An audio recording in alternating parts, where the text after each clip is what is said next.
Olha só que informação importante que eu vou trazer para vocês nesse editorial. O Bolsonaro, que era o cara grosseirão, falava, truculento, hoje ele é um cara sensato, tranquilo. Ele nem abre a boca para falar do Lula. O Lula, que era o cara da democracia, o cara que ia fazer o país voltar, o cara ponderado. Precisavam até tirar o Bolsonaro porque ele falava besteira demais. O Lula não falava besteira. Pois é, mostrou que o jogo é outro. O Lula vem falando besteira demais. E aí o Bolsonaro nem precisa falar mal do Lula para ver a queda vertiginosa. E aí é uma regra boa da arte da guerra. Se o seu inimigo está se autodestruindo, quem é você para ir lá meter o nariz naquela conversa? Deixa ele fazer isso sozinho. Você concorda? Pois é. O resultado final é que do ano passado para cá o Lula despenca e o Bolsonaro. Bolsonaro segue fazendo as suas agendas de campanha para 2024 agora, que é o maior número de vereadores e prefeitos. E diga-se de passagem que a esquerda vai levar uma surra da direita nas eleições para prefeitos e vereadores. Isso aí vai ter reflexo lá em 2026. Vocês sabem disso. E o Bolsonaro, fazendo a sua agenda, ele não costuma trazer muita gente nas suas agendas. Dá uma olhada nesse vídeo. Agora, aeroporto do Acre completamente lotado para receber Bolsonaro. Foi ontem à noite que aconteceu essa, vamos dizer aqui, essa manifestação.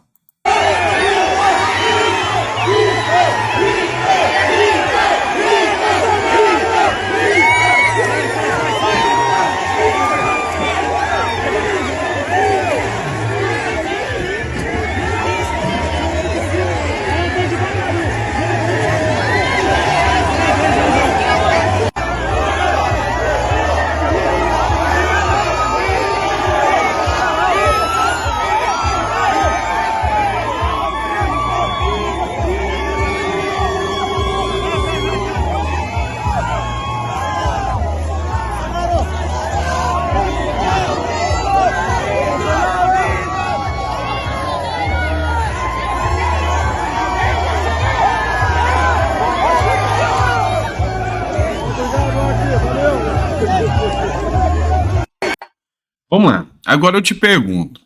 Esse é o cara que perdeu as eleições. Tá movimentando esse tanto de gente. Ele vai falar mal do Lula pra quê? O Lula tá se auto-implodindo. Tá se implodindo sozinho. Então, agora é só deixar a coisa rolar. Deixar o Lula continuar falando. E o resto, deixa que o tempo se encarrega de mostrar. E os eventos do Bolsonaro continuam lotando cada vez mais. E já tem mais um evento marcado para lotar, tá? Precisaram de um ginásio, tá bom? O PL vai fazer um evento de grande porte para a pré-candidatura de André Fernandes à Prefeitura de Fortaleza. A meta é clara, é despetizar ou desesquerdizar o Nordeste e as prefeituras nordestinas. O deputado federal André Fernandes é uma das grandes apostas da direita para este ano. Para as eleições municipais de outubro, o Partido Liberal prepara uma grande mobilização em torno de sua busca ao Legislativo Municipal, a começar pelo lançamento da pré-candidatura à Prefeitura de Fortaleza. Sobre uma grande estrutura, a festividade que oficiará seu nome será sediada em um local que já está deixando a oposição inquieta. O ginásio Paulo Serazati será responsável por sediar o encontro da ala bolsonarista com expectativa de público em torno de 10 mil pessoas. Em vídeo publicado nas redes sociais, o ex-presidente Jair Bolsonaro fez uma convocação a seus apoiadores, informando que o martelo foi batido e a data do encontro será 11 de abril, a partir das 17 horas. Além do próprio Bolsonaro, a festividade contará também com a presença dos senadores Magno Malta, Marcos Rogério, além dos deputados federais Nicolas Ferreira e Gustavo Gaia. Pois é. Alguém duvida que esse evento vai lotar? Alguém duvida que esse estádio vai ficar cheio e que vai dar 10 mil pessoas em Fortaleza, num reduto da esquerda, né? Vamos lembrar que o Nordeste, infelizmente, ainda tem uma corrente de esquerda muito grande. Mas parece que o nordestino está acordando, a ficha está caindo e ele está começando a perceber como é que a regra do jogo funciona, não é? Então a coisa não está das melhores para o Lula, não. Vamos lá. Outro ponto que a gente precisa falar. Michele Bolsonaro também vem tomando uma postura contundente, forte na política brasileira. Olha essa matéria do Globo. A matéria é intitulada A Verdade Veio à Tona. Após Planalto achar móveis do Alvorada, Michele Bolsonaro cita desgaste emocional e medidas judiciais. A ex-primeira-dama Michele Bolsonaro se manifestou após os 261 móveis do Palácio do Alvorada que o presidente Luiz Inácio da Silva sugeriu terem sido levados pelo ex-presidente Jair Bolsonaro, do PL, serem localizados em dependências diversas do local. Em nota, Michele citou o desgaste emocional causado pelo episódio e disse que agora a verdade veio à tona e as medidas judiciais serão adotadas. A ex-primeira-dama afirmou que a gestão petista queria uma cortina de fumaça para tirar o foco da notícia de que eles gastariam o dinheiro do povo para comprar móveis luxuosos por puro capricho e sem licitação. Alguém duvida da Michele Bolsonaro que é exatamente esse ponto que fez com que o Lula mentisse sobre os móveis? Queriam criar uma cortina de fumaça. E vamos ser sinceros, de cortina de fumaça, esse governo entende muito bem. Criam cortinas de fumaça o tempo todo. Mas aí, muita gente vai até se perguntar, a Michele vai judicializar isso? Mas para quê? A esquerda ganha todas no judiciário. Entenda uma coisa é quando o jogo vai para o STF. Aí a direita perde feio e a esquerda tem uma força gigantesca. Outra coisa é o judiciário em primeira instância. Na primeira instância, a gente ainda pode contar com muitos juízes independentes, que podem sim dar ganho de causa a Michele Bolsonaro. Seria o primeiro embate aqui, Michele e Janja? Michele vai processar a Janja pelas falas dela sobre os móveis do Palácio? Não sei se vai, mas que devia. E eu queria ver, porque vai ser na primeira instância. E aí, tem muita coisa para acontecer, né? Vamos ver. Mas olha só, como eu disse para vocês, a esquerda está começando a colecionar suas derrotas na justiça de primeira instância. Chico Buarque é derrotado em processo contra o deputado estadual Paulo Bilinski. Foi o próprio Paulo Bilinski que publicou, mas eu gostei da decisão da juíza, muito coerente.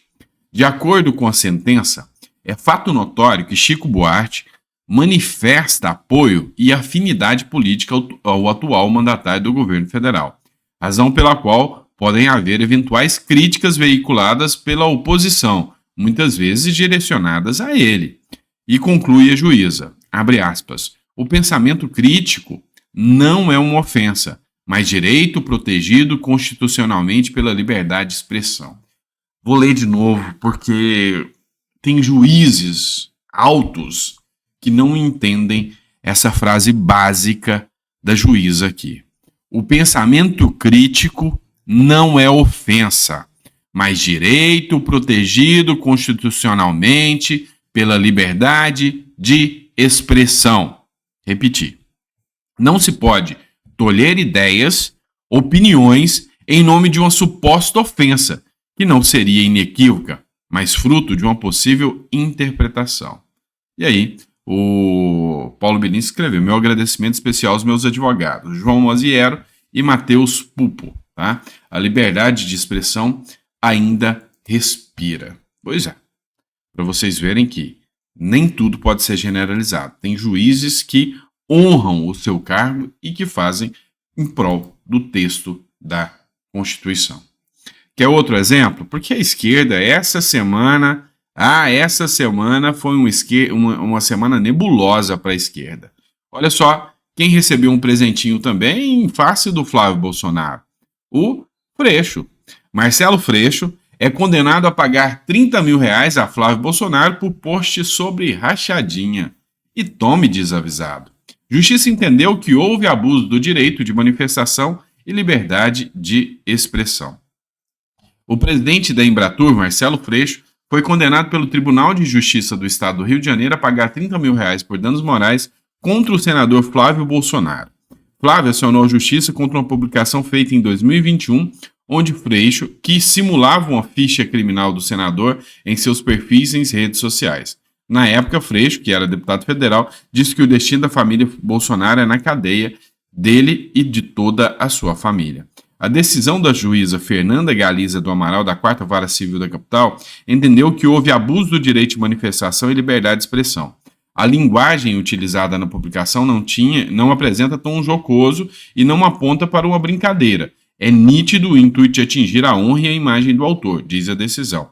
A defesa de Freixo afirmou que vai recorrer. É lógico que eles vão tentar chegar lá no STF, né? Então muitas pessoas falam, mas eles vão ter que ir até o STF, vão ter que ir todos até o STF, pelo menos trabalho para a esquerda está dando. E aqui não é a questão de liberdade de expressão. Vamos lá, não foram críticas, foram acusações. Disse que o Flávio Bolsonaro, que não tem condenação, e se errou, que condenado seja, eu não estou aqui para passar pano para ninguém, mas que não tem condenação, tinha rachadinha e apresentou uma extensa ficha criminal do Flávio Bolsonaro que era inverídica. Estão investigando falsificação de cartão de vacina do Bolsonaro. Não dá para falsificar ficha criminal de uma pessoa, não é crime também, não? Sei lá, é da esquerda, né? Tá tudo bem. Mas vamos lá. Olha só, pessoal. O Lula fez uma publicação mostrando o quanto ele é uma pessoa transparente. Ele escreveu o seguinte: no primeiro dia de governo, nós vamos fazer um decreto para acabar com o sigilo de 100 anos. O povo deve ver o que estão me escondendo. É claro, límpida a fala dele, não cabe interpretação. No primeiro dia do governo, vai fazer um decreto para acabar com o sigilo de 100 anos. O povo tem direito de saber o que estão escondendo. Fechou? Prometeu. Fez? Não. Tomou uma checagem no X, antigo Twitter. Lula, após eleito, não fez um decreto abandonando com os sigilos de 100 anos. Ao contrário disso, o presidente usufruiu do sistema e definiu o sigilo para 1.339 pedidos de informações, número acima do último presidente anterior. Eis que a verdade sempre prevalece, né? Não fez o checagem e, enfim, parece que essa turma não sabe nem que hoje tem as checagens do Twitter e não é tão fácil mentir como antigamente, né? Onde eles mentiam e a mídia só ia lá e passava pano. Pois é, o jogo mudou, bebê. O jogo mudou, bebê, porque hoje tem Twitter, hoje tem Facebook, hoje tem YouTube, hoje tem um monte de rede social aí que permite que, sabe, a difusão de pensamentos e de ideias vá além daquilo que eles querem utilizar para manipular pessoas. Vamos lá. Outro ponto interessante que a gente precisa discutir. A esquerda promete que já nas próximas semanas algo grande contra Bolsonaro vai acontecer. E é por isso que eu te digo, pessoal, você pode até não gostar, mas segue as redes de esquerda, segue o fórum, segue também a Opera Mundi. Por quê? Para você ver o que eles estão falando e aí você consegue fazer essa contraposição. Você lembra que eu sempre falo para vocês que uma pessoa com uma visão só, um livro só, ela não é um pensador, ela é um doutrinado. E aí você vai entender as estratégias que eles estão utilizando também. Olha aqui, por exemplo, Fórum Café. Sem precedentes, Lula prepara grande confronto com Bolsonaro. Qual é a justificativa deles? Você vai ver que vai participar aqui uma turma aí de esquerda aí, mas há quem diga que já há aposta de que nas próximas semanas Lula, com o desespero que está acontecendo no seu governo, ou seja, está despencando, está caindo, Lula vai partir para uma aposta mais alta. E aí ele prepara um grande confronto com o Bolsonaro. Qual que é a aposta? Que vão tentar tomar uma medida mais forte contra o Bolsonaro, talvez até uma prisão preventiva. O Lula, ele quer criar uma cortina de fumaça. E ele não tem absolutamente nada, mas absolutamente nada para apresentar para a população. Ele mesmo já assumiu que não está conseguindo cumprir. Então, o Lula tem uma aposta, que é uma aposta do tudo ou nada. se prenderem Bolsonaro, se acontecer a prisão do Bolsonaro, vai acontecer uma cortina de fumaça muito grande para apagar, para que o Lula não precise explicar o que ele não está fazendo pelo povo brasileiro e que tanto prometeu. Então, vocês se preparem, acompanhem os próximos noticiários, porque a tendência é que na semana que vem pode acontecer alguma coisa aí, alguma ação tomada do Lula contra Bolsonaro, ou seja, da esquerda contra a direita. Então, muita atenção, porque pode acontecer isso, tá bom? Vamos lá.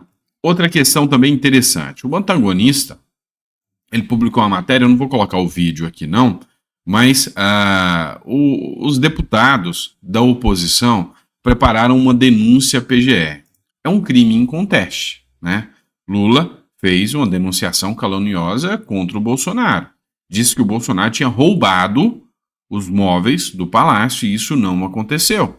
E aí, é lógico que a oposição tem que agir, mesmo sabendo que a PGR não está agindo contra a esquerda. Você acha que o Procurador-Geral da República, o Gonê, que acabou de ser indicado pelo Lula, teria coragem de promover uma ação contra o Lula? Não vai. Mas é como eu disse para vocês milhares de vezes. Quando a oposição age, ela mostra que está fazendo alguma coisa. E se ela está fazendo alguma coisa, para denunciar depois na OEA, na ONU, alguma coisa assim, para mostrar que seguiu todos os trâmites, eles têm que fazer isso. Então, assim, mostrar que realmente teve uma oposição. E que não é só uma fantasia, que realmente há um descaso com as ações da direita contra a esquerda, da oposição, ou seja, que não há paridade de armas. Então, eu acho que a oposição acerta em tomar essas medidas, tá certo? Vamos lá. Outra matéria. Vocês sabem que me toca muito a questão de segurança pública. E para mim, tá pior do que nunca. A segurança pública durante a gestão Lula, eu nunca vi uma coisa tão ruim, eu nunca vi tanta gente incompetente como agora, deixando a população em insegurança total. Eu, particularmente, me sinto muito mais inseguro com a atual gestão do que antes. Eu, particularmente, tenho medo do que possa acontecer e tô vendo o tempo todo notícias aí de gente fazendo as coisas como se, sabe, se não houvesse punição. Como se acontecesse um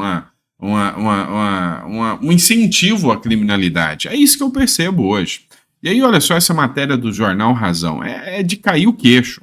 Após dopar, abusar e manter criança em cativeiro, autor é solto em audiência de custódia em Santa Catarina. É assustador. É assustador um monstro desse, um canalha desse, tá solto para continuar fazendo essas barbaridades. Menina de 12 anos ficou 18 horas na mão do estuprador. Enquanto ela sofre com dores pelo corpo, toma coquetéis de medicamento e tenta se recuperar do trauma, o autor já está em casa e descansa aliviado. O indivíduo foi liberado em audiência de custódia lá em Joinville, em Santa Catarina. A criança foi dopada e abusada sexualmente durante várias horas. Ele abordou a vítima no momento em que ela saiu para passear com o cachorrinho da família. Qual que é a pena para um canalha desse? Ir para casa descansar depois de uma audiência de custódia? E ainda, um merda desse chega lá, aí o policial me olhou torto. Aí o policial me deu um tapa na orelha. Foi carinho, cara. Foi pouco. Foi pouco. Então, eu sei que mais cedo ou mais tarde eu vou ter problemas por essas falas que eu tenho aqui, por falar a verdade. Mas gente vagabundo como esse, vocês sabem qual tem que ser o resultado, o que a polícia tem que fazer. Mas às vezes faz, às vezes acerta a mão. Outra matéria do jornal Razão. Estuprador, não é esse, é outro vagabundo, é outro canalha. Urgente. Estuprador é morto em Itajaí após violentar 2 jovens em trilha da Praia Brava. Acho ótimo. Acho excelente. Acho que se fez justiça. Acho que se fez justiça. Só para ter uma noção, o vagabundo abusou de 2 turistas, 2 meninas na praia. Viu que não tinha ninguém, abusou das 2 meninas. Ele estava solto numa audiência de custódia já tinha feito a mesma coisa, foi posto em liberdade, fez de novo e vagabundo fugiu da delegacia. Mas que bom que a polícia militar conseguiu resolver o problema em primeira instância. Já foi resolvido. Esse não estupra mais filha de ninguém, não estupra mais esposa de ninguém, não estupra mais mulher nenhuma. E aí, eu acho que a turma do PSOL, a turma do PT, deveria parabenizar a polícia e falar: olha, vocês fizeram algo totalmente feminista, defenderam as mulheres. Será essa será a medida? Pode ter certeza que não vai ser essa a medida, tá? Essa turma aí vai falar: bandidos, os policiais não deram o direito de defesa para uma vítima da sociedade. Não é assim que funciona? Tô errado? Tô mentindo? Acredito que não, né? Pois é, pessoal. Obrigado por ter ficado até o final do nosso editorial. Que Deus te dê uma mesa farta, repleta de bênçãos, e que a gente possa voltar daqui a pouco, às 4 horas, com mais conteúdo de relevância para vocês. Combinado? Abraço e até lá.